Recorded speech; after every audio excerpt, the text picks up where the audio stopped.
সোমবার নবান্নে সাংবাদিক সম্মেলন করে মুখ্যমন্ত্রী পরিষ্কার জানিয়ে দেন, আরজি করে তিলোত্তমার পরিবারকে টাকা দেওয়ার প্রস্তাব দেওয়া হয়নি।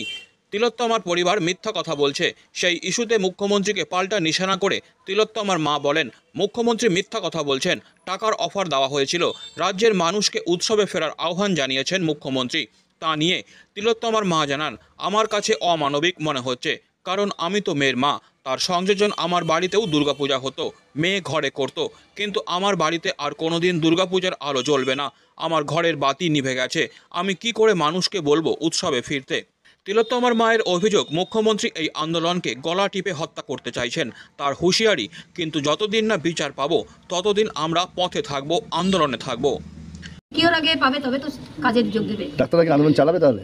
আমি জানি না। আপনি কি মনে করছেন মুখ্যমন্ত্রী এত আন্দোলনের সারা দিকে ভয় পেয়ে গেছেন, তারপরে এই ধরনের কথা বলছেন? আন্দোলনের গলা টিপে মাপতে উনি চেয়েছেন, যাতে আন্দোলনটা থেমে গেলে উনি ওনার নিজের জায়গায় ভালোভাবে ফিরতে পারবেন। কে? পুলিশ প্রশাসন, হসপিটাল প্রশাসন, সব প্রশাসনের তরফ থেকেই হয়েছে এটা। কিন্তু বলা হচ্ছে যে আজকে রাজ্য সরকারের আইনজীবী বলেছে 23 জন মারা গেছে আন্দোলনের জেরে।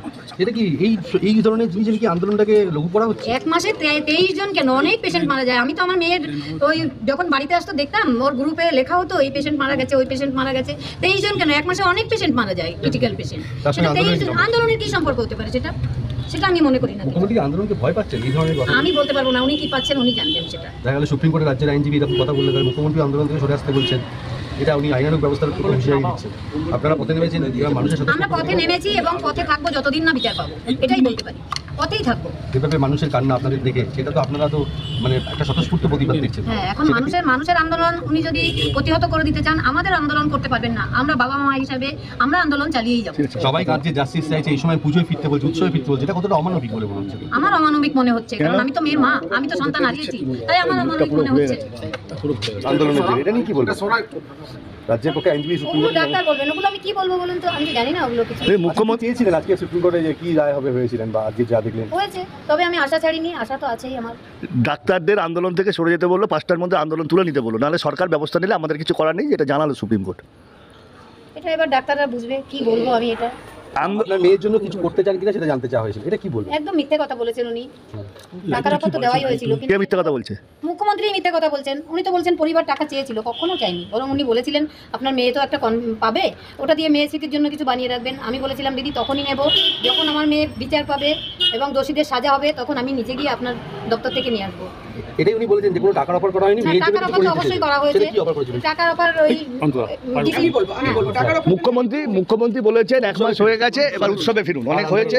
সব দেশের মানুষ যদি ভাবে যে উৎসবে ফিরবে, কিন্তু দেশের মানুষ তো আমার মেয়েটাকে নিজের পরিবারের মেয়ে ভাবছে। তারা যদি পারে ফিরতে, আমার কিছুই বলার নেই। তবে আমার ঘরেও দুর্গাপুজো হতো, আমার মেয়ে নিজে করতো, সেটা তো আমার বাড়িতে তো কোনোদিন আর দুর্গাপুজোর আলো জ্বলবে না।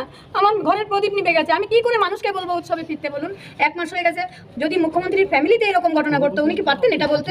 নিশ্চয়ই পারতেন না। উনি বলছেন অনেক হয়েছে, অবরোধ করে মানুষের ক্ষতি হচ্ছে, পুজো আসছে সামনে, উৎসবে ফিরতে বলছে। এটা কি বলবেন যে একটা মানুষের স্বতঃস্ফূর্ত আন্দোলন, মানুষ সবাই রাস্তায় নেমেছে? আমার মেয়েটাকে যেমন গলা টিপে ওখানে মারা হয়েছে, সব প্রমাণ লোপাট করা হয়েছে, ওটা এখন মানে আন্দোলনের গলা টিপে মারতে চেয়েছেন। আর কি বলবো? কারা আন্দোলনে মারতে চাইছেন? মুখ্যমন্ত্রী স্বয়ং।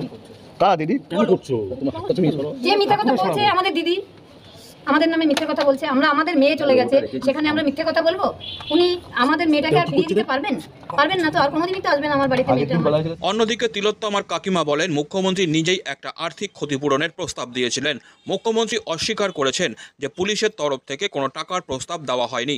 আমি এখনো দায়িত্ব নিয়ে বলছি, মুখ্যমন্ত্রী টাকার অফার করেছিলেন। এই আঙুলটা ভয় পাচ্ছেন আন্দোলন? মনে হয় যারা স্বতঃস্ফূর্তভাবে আন্দোলন করছে তাদেরকে এইভাবে যদি বলে, তাহলে হয়তো সাধারণ মানুষ পিছনে সরে যাবে। সেই জন্যই উনি বলছেন এই কথা। সুপ্রিম কোর্টের শুনানির পরেই ওনার এই বিবৃতি, এটা কতটা? দেখুন, সুপ্রিম কোর্টের কি বিবৃতি সব আমরা শুনেছি, আপনাদের মিডিয়ার মাধ্যমেই আমরা সব জেনেছি, সেটা বিচারাধীন বিষয়, ওটা নিয়ে কিছু বলবো না। কিন্তু ওনার যে বক্তব্য আজকে উনি রেখেছেন টাকা নিয়ে উনি তো বাবা মাকে ঘরে ঢুকে কথা বলেছেন। বাবা মা বেরিয়ে যাওয়ার পর তারা তো বাইরে এসে বলেছেন যে কোনো রকম ক্ষতিপূরণের দাবি পরিবার চায় না। উনি প্রপোজাল দিয়েছিলেন কম্পেনসেশন একটা পায়, যেহেতু অন ডিউটি ডক্টর ছিলেন, তাই তখন আমার দাদা দিদি যারা ছিলেন তারা বলেছেন যে হ্যাঁ নেবো ম্যাডাম, কিন্তু যেদিনকে আমার মেয়ে সুবিচার পাবে সেদিনকে আমি নিজে গিয়ে আপনার দপ্তর থেকে নিয়ে আসবো, এই কথাটা বলেছেন। কিন্তু তারপরে উনি বলেছেন পুলিশ দেশের তরফ থেকে কোনো টাকা দেওয়া হয়নি। আমরা আগেও বলেছি, আজকেও দায়িত্ব নিয়ে বলছি, হ্যাঁ টাকা দেওয়া। আমাদের কি তখন উচিত ছিল যে আমাদের মেয়ের যখন বডি পড়েছে তাহলে ভিডিওগ্রাফি করার? উনি যে বলছেন প্রমাণ দিন, কি প্রমাণ দেবে? বাড়িতে এতগুলো লোকজন, তাহলে আমরা ভিডিওগ্রাফি করি, তাহলে ডিসি নোট যখন টাকাটা দিচ্ছিলেন, তাহলে এটা আমাদের ভুল হয়ে গেছে, আমাদের করা উচিত হয়নি। জানতাম না তো যে আমাদের প্রমাণ রাখতে হবে। যদি রাখতে হতো প্রমাণ, জানতাম না, তাহলে আমরা ভিডিওগ্রাফি করতাম। মেয়ের বডিকে ছেড়ে, কান্নাকাটি ছেড়ে, পরিবার যখন ছিল তাহলে আমরা ভিডিওগ্রাফি করতাম। উনি কি প্রমাণ দিতে পারবে যে পরিবার বলেছে যে ক্ষতিপূরণ চেয়েছে পরিবার? ওনার কাছে আছে কোনো প্রমাণ? আপনারা প্রশ্ন করবেন যে বাড়িতে জিজ্ঞাসা করা হয়েছে, উনি যে বলছেন যে ক্ষতিপূরণ বাড়ির লোক চেয়েছে, পরিবার চেয়েছে, ওনার কাছে কোনো প্রমাণ আছে? উনি দিতে পারবে প্রমাণ যে বাড়ির লোক ক্ষতিপূরণ চেয়েছে? তাহলে কেন পাল্টা প্রশ্ন করছে? কেন পরিবারকে চাপে রাখছে? উনি বারবার মিথ্যা কথা বলছে, এগুলো কেন, কিসের জন্য এগুলো? কে চাপে উনি রাখছে? নিজেই বলছে, উনি নিজেই তো কে বলছেন। কে উনি কে? উনি মানে দিদি যে মাননীয় মুখ্যমন্ত্রী তিনি। Disclaimer. This channel may not promote any violent, harmful or legal activities. All content provided by this channel is meant for an educational purpose only.